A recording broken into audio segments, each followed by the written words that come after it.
Monsieur le Président de la République, Monsieur le Premier ministre, Monsieur le Président de l'Assemblée nationale, Mesdames et Messieurs les ministres, les parlementaires, les élus, les responsables des partis, chers amis, je compte d'abord sur votre bienveillance.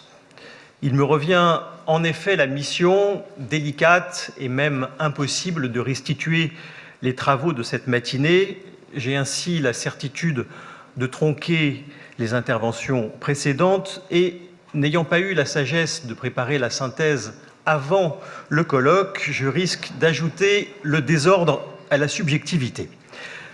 Si cette responsabilité ne peut être qu'individuelle, je veux commencer par des remerciements collectifs au nom de la Fondation Jean Jaurès, de Terra Nova, de la Fondation européenne d'études progressistes, remerciements envers les intervenants pour la qualité des débats, remerciements envers les participants, remerciements chaleureux et amicaux envers le Président qui nous a fait l'honneur de répondre à notre invitation et d'apporter son expérience à notre réflexion collective.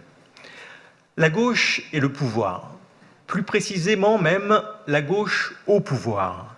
Voilà ce dont nous avons parlé. Et cette question a une dimension universelle, car pour reprendre la formule de Thierry Pech tout à l'heure, la gauche, c'est la patrie de ceux qui ne se satisfont pas du monde tel qu'il va. Par-delà la diversité des situations, de l'histoire de France à l'actualité européenne, il y a 5 questions transversales qui sont revenues de manière récurrente depuis ce matin. La première question touche à la légitimité même de la gauche au pouvoir. Un mot résume souvent cette interrogation en France. La gauche au pouvoir serait une expérience. Le pouvoir aurait un détenteur naturel, la droite, et un usurpateur temporaire, la gauche. C'est ce que dit souvent la droite, c'est ce que pense même parfois la gauche. Et les interventions qui se sont succédées ont permis, je crois, de contrebattre cette idée reçue. En France, la gauche a exercé durablement le pouvoir et plus souvent qu'on ne le dit et qu'on ne le croit. Au cours de la Troisième République, avant même le cartel et le Front populaire, Jean-Noël Jeannet a rappelé que la gauche républicaine, avait été largement au pouvoir avant 1914. Au cours de la Quatrième République, Anne-Laure Olivier a rappelé les gouvernements de libération, mais aussi les gouvernements de troisième force qui donnaient la priorité à la défense de la République et notamment de la Quatrième République. Et même sous la Cinquième République, depuis 1981, soit depuis 35 ans maintenant, gauche et droite sont restées au pouvoir aussi longtemps l'une que l'autre. Et si l'on porte son regard au-delà de nos frontières en Europe, la social-démocratie participe aujourd'hui au gouvernement dans plus de la moitié des États membres de l'Union européenne.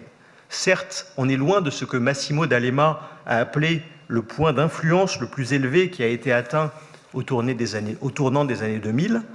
Certes, la nature des coalitions nationales est hétérogène entre le Portugal et l'Allemagne, mais le rapport de force politique en Europe est plus favorable à la gauche qu'il ne l'était en 2012. La deuxième question concerne les réalisations de la gauche au pouvoir.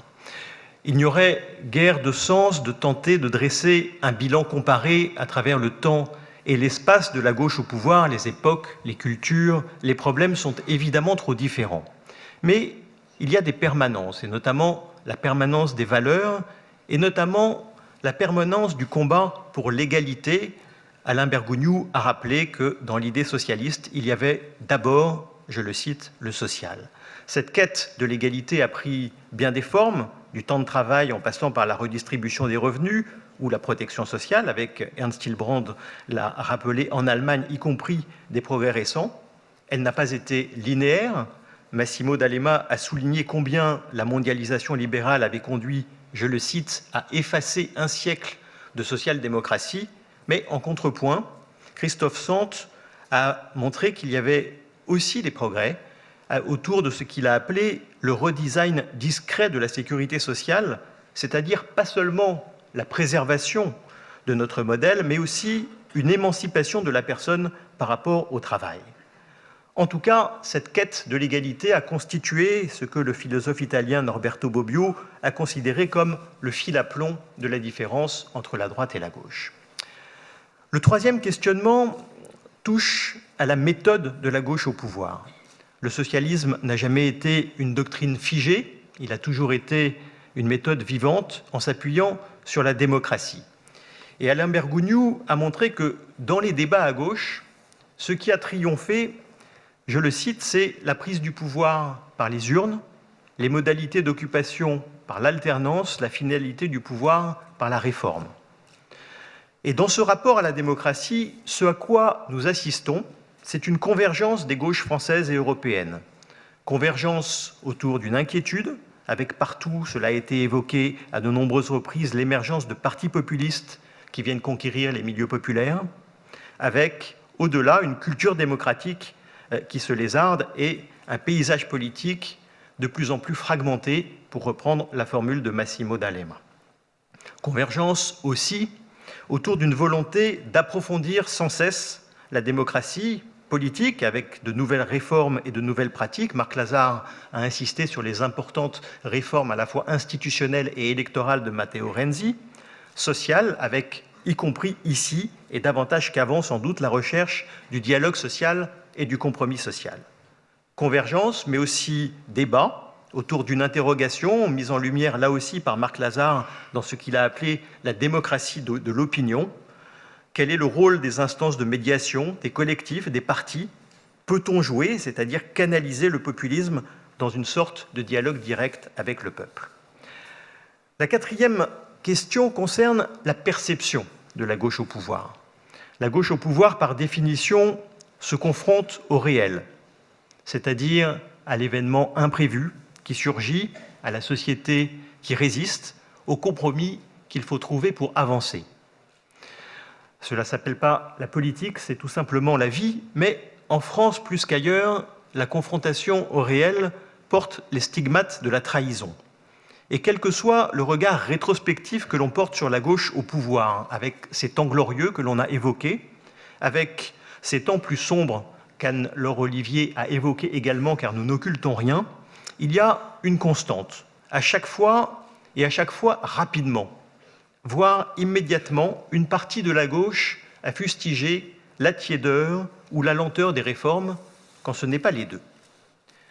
La dernière question concerne l'objectif même de la conquête du pouvoir par la gauche. Conquête au sens électoral et non pas au sens que Léon Blum lui donnait.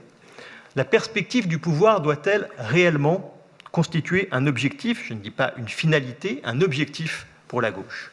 Ce questionnement peut sembler daté. Il s'est posé en France, il a été tranché, la gauche a gouverné et gouverne encore.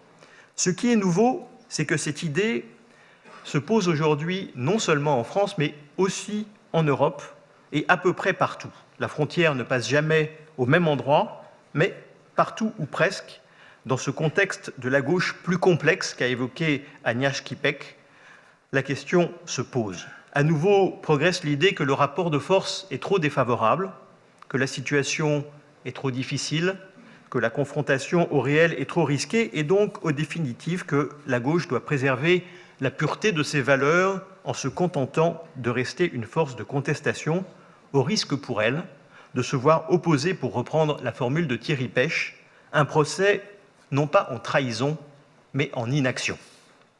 Je conclus par deux ultimes remarques pour faire le lien entre les travaux de notre colloque et votre intervention, Monsieur le Président. Deux ultimes remarques au risque de paraître provocateurs. Entre la gauche d'ici et la gauche d'ailleurs, quand on fait les comparaisons des politiques qui sont conduites, peut-on affirmer que la gauche française est bien plus à gauche qu'elle ne le croit elle-même?